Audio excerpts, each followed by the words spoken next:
I'm divorcing you and marrying my lover. So hurry up and leave with the child. My husband flares his nostrils arrogantly as he throws the divorce in my face.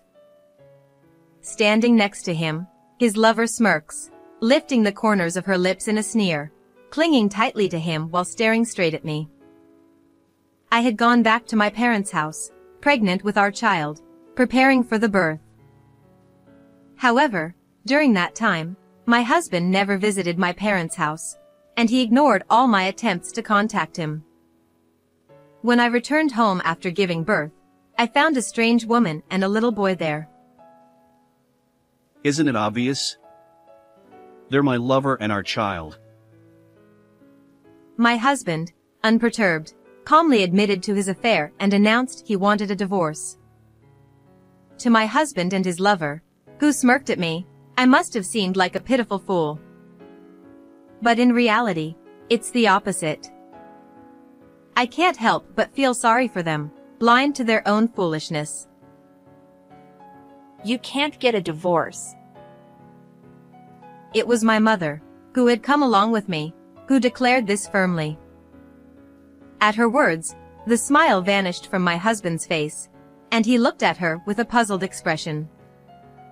And then, my mother revealed a shocking truth to my husband and his lover. My name is Emily, 28 years old. I am a housewife living with my husband, Mike, who is 2 years older than me, and my in-laws. There are currently 4 of us living together, but soon, we will be 5. I am carrying new life in my belly. The due date is approaching, and my belly has become quite noticeable. How many months are you now? I have more and more conversations about the baby with my friendly neighbors, and I am filled with anticipation for the moment I finally get to meet my child. Of course, there are moments when I feel a bit anxious or nervous, but the joy and other positive emotions are far greater. After all, it took 5 years of marriage for us to finally conceive. To get to this point, I underwent fertility treatments multiple times. There were more than a few moments when I almost lost hope. I remember fondly the times I shed tears secretly in the bathroom or the toilet after everyone had gone to bed. Since discovering my pregnancy, I began looking forward to regular checkups. Every time I saw the baby growing on the ultrasound, my heart felt warm. When the doctor told me the baby was a girl, I dreamed of a happy future. What kind of child would she become? Whether she becomes an active child who loves playing outside or one who prefers playing indoors, I just want to enjoy our time together. Thinking about it made me smile unconsciously. However, Mike and my in-laws had a completely different reaction. We've found out the baby's gender. When I told them it was a girl, they made a clearly displeased face. They didn't seem angry, but I could see the disappointment in their expressions. It was a stark contrast to when they first learned about the pregnancy. Back then, they were genuinely happy for us, but then Mike said something outrageous. If it's a girl, I don't want her. My in-laws nodded in agreement with his words. How could he say such a horrible thing about his own child? Anger welled up inside me, and I tried desperately to hold it back. After that, Mike and his family began to treat me harshly. Before, when I was doing housework, my mother-in-law would say, Emily, you should rest. Your job right now is to take care of the baby in your belly. She used to take over the chores for me. But after the baby's gender was revealed, her demeanor changed, and she would look at me coldly. Hey, hurry up and finish the chores. She started making me carry heavy things, reach for items placed high up, and do other tasks that put a strain on my body. Hey, this food tastes awful. What kind of taste buds do you have? How could you serve us something like this? Are you out of your mind? Neither my father-in-law nor Mike ever helped with the housework. Yet they complained incessantly. They wanted a boy to carry on the family name, and they were unhappy that the baby was a girl. But why should I have to endure such treatment because of it? I felt incredibly sad. Of course, I couldn't just sit back and take it. I couldn't stay silent in the face of such insults. No matter whether it's a boy or a girl, a child is precious all the same. Stop belittling her. I asserted myself like this many times. But they never listened. They only laughed mockingly at me. An incompetent wife who can't give us an heir shouldn't talk back. While I desperately pleaded, my hands and feet trembling, Mike and my in-laws remained unfazed. It was like punching a cloth curtain. No matter what I said, it had no impact on them, and I was the only one growing more mentally exhausted. The behavior of Mike and my in-laws escalated day by day. Actually, since it's going to be a lot of trouble and cost a lot of money, why don't you just abort it? I was horrified. I never imagined such words would come from Carol, who was supposed to be in the same position as a mother. Oh, that's a good idea. Tony agreed, laughing loudly. Mike was grinning as well. Do these people have no hearts? I started to avoid facing my in-laws outside of mealtimes by staying in my room as much as possible or taking long, slow walks. However, they would purposely come to my room just to continue hurling insults at me, saying things like abort it or you're useless. The pressure and stress pushed me beyond my limits, and I found myself secretly crying in the middle of the night, just like during my fertility treatments. Staying in this house felt like it would drive me insane. It was as if I had been thrown into a den of demons. Stressing myself out like this would negatively affect the baby, and I wouldn't be able to give birth in peace. I decided to return to my parents' home earlier than planned. I called my mother, who lived alone at home, to discuss this. Yes, come back whenever you're ready. I know something's happened. She must have sensed something. She welcomed me warmly. I returned to my parents' home, and the atmosphere was completely different from the house where I lived with Mike and his family. Even though there were more people in that house, it felt much lonelier than my parents' home. I realized how comforting it is to have someone who understands and stands by me. My mother always prioritized my health and well-being in our daily life. Although I was finally spending peaceful days, the lingering uneasiness hadn't completely gone away. Instead, my suspicion toward Mike and his family grew stronger. The reason was that since I came back, they hadn't contacted me even once. Of course, they hadn't come to visit either. I didn't mind not hearing from my in-laws, as I found communicating with them to be quite bothersome, but what was Mike, the father of the child, doing? He didn't show any concern for my well-being or how I was doing. My mother, too, seemed puzzled about why he hadn't reached out, and she would ask me at least once a day. Has Mike contacted you today? And so, without a single word exchanged, the time finally came for the birth. In the delivery room, my mother held my hand the entire time. She helped me with the breathing techniques, and even though I was in a daze, I managed to breathe properly. How much time had passed since the labor pains began? The sound of a baby crying filled the room. Emily, you did so well. She's such a beautiful baby. Looking into my face, my mother rejoiced at the birth of her grandchild, tears welling up in her eyes. Her face was filled with joy. Seeing that expression, I couldn't stop my own tears from flowing, too. They were, of course, tears of happiness. Yet, deep down, a dark feeling lingered, wondering why Mike wasn't there. Of course, I had contacted him as soon as the labor pains started. I sent multiple messages, not just one, and called several times. But all I got was the relentless beeping of the phone. He never answered. Even when my mother tried to call from her smartphone, he still didn't pick up. I stayed at my parents' house for about 2 months after giving birth. My days were chaotic, filled with changing diapers, breastfeeding, and dealing with a crying baby at night. I felt deeply grateful to have my mother with me.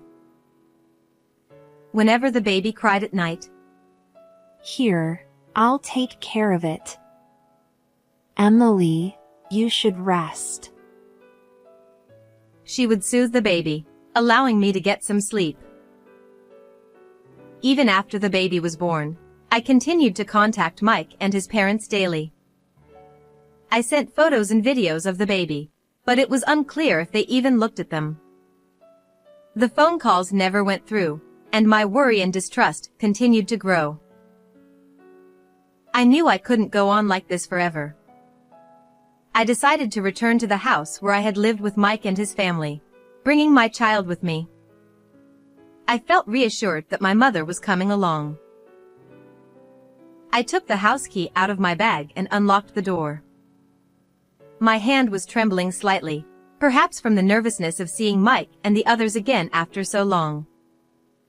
As I slowly turned the doorknob and began to open the door, I sensed something unusual. I heard a high-pitched, childish voice and the laughter of a woman I didn't recognize. My mind went blank, and I threw the door wide open. In the entranceway were a pair of small blue shoes, about the size of my palm, and a pair of women's sneakers. I didn't recognize either of them. My mother saw them too, and her face turned pale. We hurried towards the living room, where the voices were coming from, and there we found a woman and a little boy we didn't know. Who are you?" I blurted out in a voice of surprise, and the woman turned to face me. Then Mike and my in-laws appeared from the back of the room, noticing my voice. "Who are these people?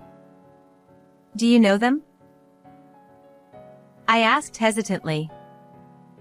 Mike, without any sign of panic, calmly placed his hand on the woman's shoulder and pulled her close. The closeness between them made it clear that their relationship was not ordinary. The woman, with a satisfied expression, leaned against Mike as if to flaunt herself to me. Isn't it obvious? She's my lover, and that's our child. What? Huh? Your child? I looked back and forth between the child in my arms and the little boy. He called her his lover, but wasn't she just his mistress? The boy looked to be around 2 years old, suggesting that Mike had been involved with this woman for about 3 years. What did you expect? It's boring to be with someone as plain as you. If you want to blame someone, blame yourself for being the kind of woman who gets cheated on. He laughed loudly, shamelessly. Even though my mother was standing behind me, he continued to say cruel things without care. I glanced over at my in-laws, but they seemed indifferent as usual, not showing any sign of reproaching Mike for his infidelity. How long had they known about this? I couldn't understand why I, who had done nothing wrong, was being ridiculed by the very people who had cheated.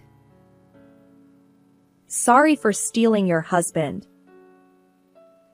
The mistress, Beth, let out a sneering laugh and deliberately clung to Mike's arm. According to what I heard, her name was Beth. She was quite young, only 24. She worked at a nightclub, and that's where she met Mike. Hearing this, I realized why he had often come home late. So he had been lying about working overtime to meet her. They started seeing each other outside the club, and their relationship became intimate, leading to Beth getting pregnant. At first, Mike kept the existence of his illegitimate child a secret, but as soon as he learned that the child I was carrying was a girl, he told his parents about his son. His parents, who had wanted a boy, were overjoyed. To them, the fact that there was an heir was more important than the infidelity itself. Of course, a mistress who can bear a son is better than a useless wife who can only have girls. Hearing those words from my father-in-law, I glared at him sharply. So, I'm divorcing you and marrying Beth. Get out of here with your child. Mike flared his nostrils arrogantly, throwing the divorce in my face. Beth smirked, clinging tightly to him while staring straight at me. To them, I must have seemed like a pathetic fool. But in reality, it was the opposite. I couldn't help but feel sorry for them, blind to their own foolishness. You can't get a divorce. It was my mother who declared this firmly. At her words, the smile disappeared from Mike's face, and he looked at her with a puzzled expression.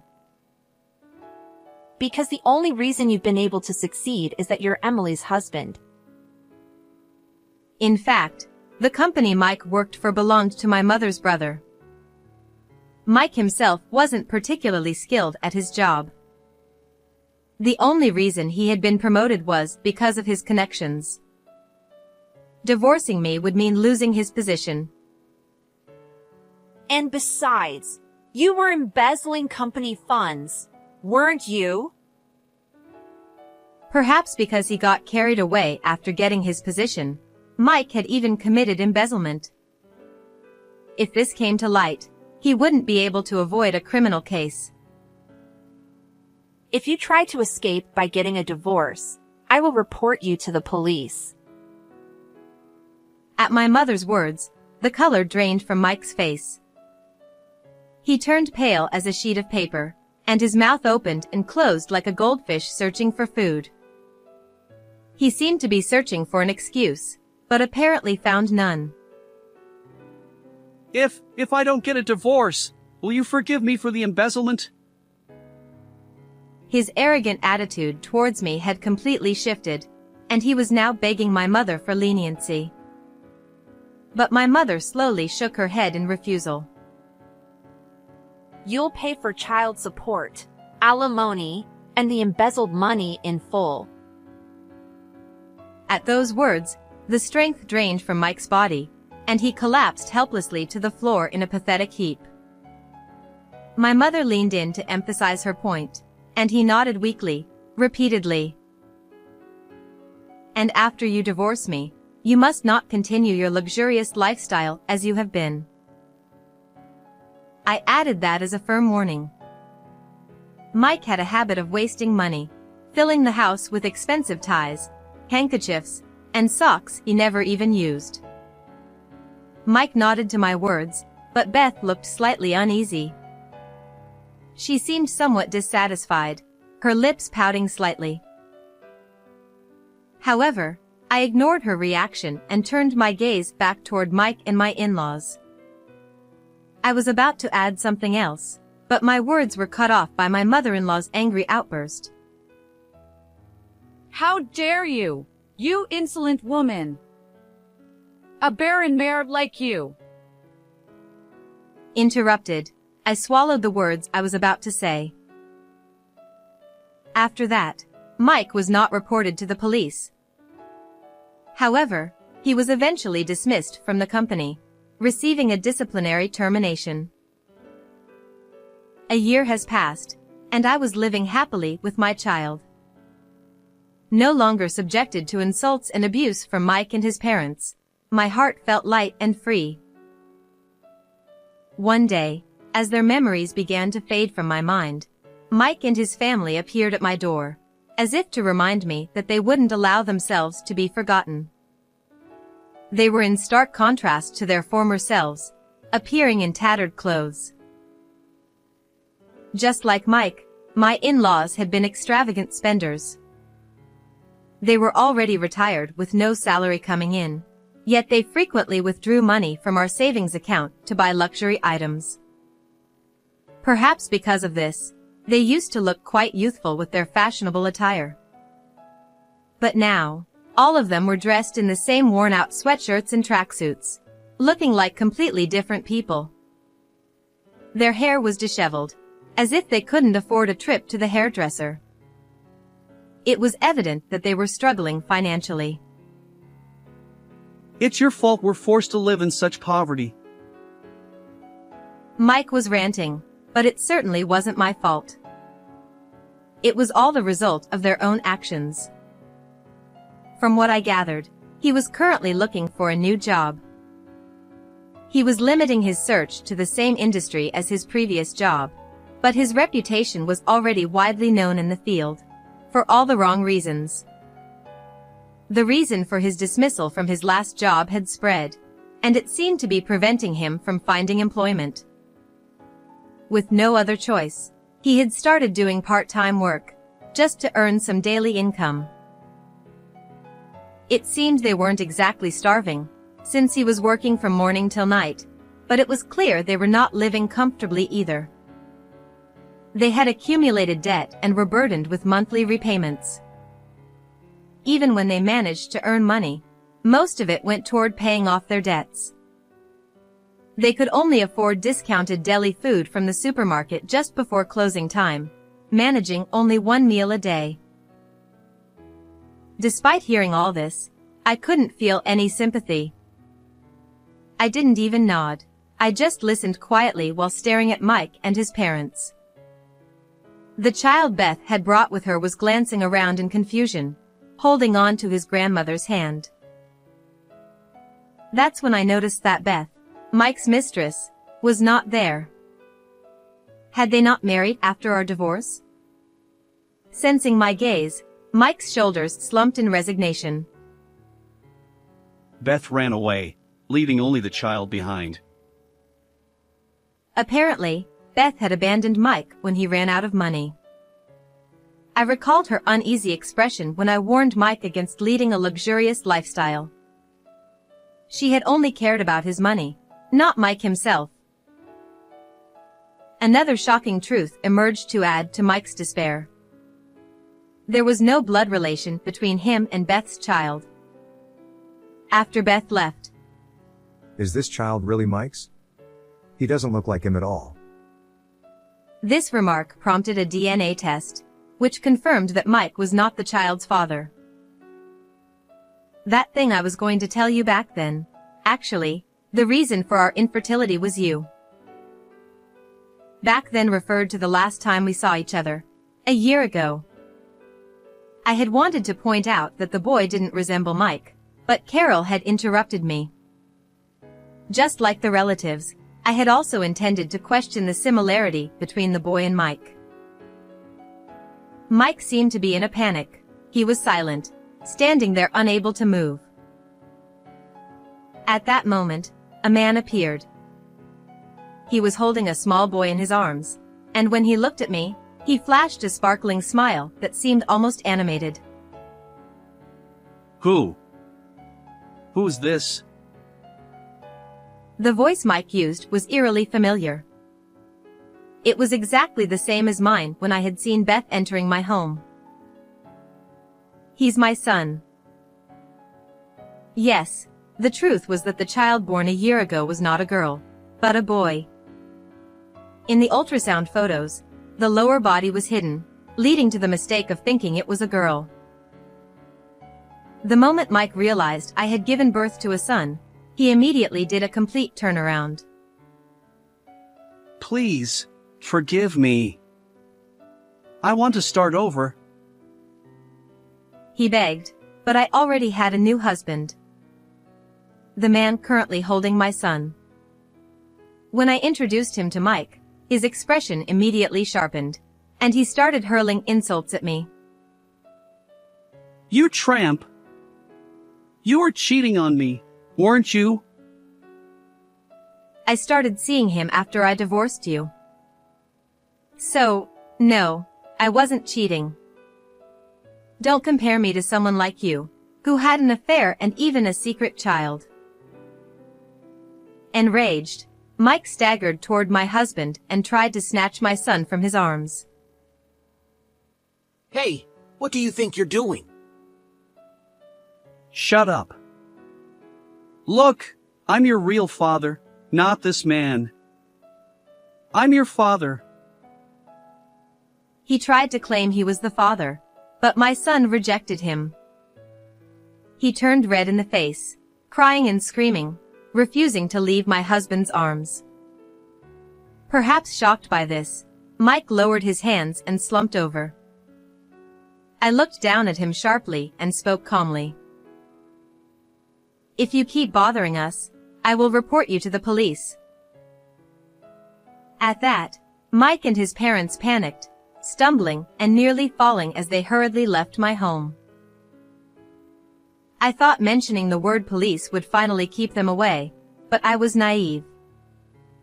Even after that, they continued to send messages and make phone calls numerous times. It seemed they believed that as long as they didn't physically come to our house, it was fine. But I had clearly warned them that I would report them if they continued to harass me, not just if they came to the house. Once I filed for a restraining order, my smartphone finally stopped ringing incessantly. I couldn't help but worry about Beth's child, surrounded by people like that. After all, the child was innocent. While I was concerned, I heard a rumor from a mutual friend of Mike and me. Apparently, Mike and his parents had been neglecting the child to the point that a suspicious neighbor reported them to Child Protective Services, and they ended up having to deal with the police. The child was taken in by Beth's parents. Unlike their daughter, they seemed to be serious people who genuinely cared for their grandchild. Hearing this, I felt a sense of relief. Mike and his family were left penniless, and the news of their trouble spread, so they moved far away. I was finally free from my in-laws. Now, I am carrying a second new life in my belly. I decided to be happy with my husband and children and began envisioning a bright future in my mind. How did you find this story? Don't forget to subscribe to the channel. I'll see you in the next video.